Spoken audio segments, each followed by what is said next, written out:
በቪየትናም በሃኖይ ሀገረ ስብከት 5000 ወጣቶችን ያሳተፈ ጉባኤ ተካሄደ።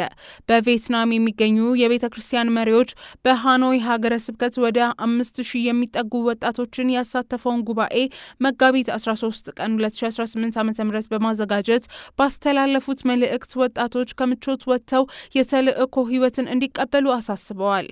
በዝግጅቱ ላይ ንግግር ያደረጉት አባ ጆሴፍ ሉኦንግ ወጣቶች በህይወታቸው አቅጣጫ ላይ እንዲያሰላስሉ እንዲሁም ወዴት እሄዳለሁ ወደ ማንስ መሄድ እመርጣለሁ ብለው ራሳቸውን እንዲጠይቁ አሳስበዋል። ወጣቶች በጊዜያዊ እሴቶችና በአጭር ጊዜ ደስታ በተሞላ ዓለም ተታለው ዓለማቸውን ሊያጡ እንደሚችሉ አስጠንቅቀው ኢየሱስ ክርስቶስን ለመከተል ከምቾት ለመውጣትና ተጨባጭ መስዋዕትነት ለመክፈል ድፍረት እንደሚያስፈልግ ተናግረዋል።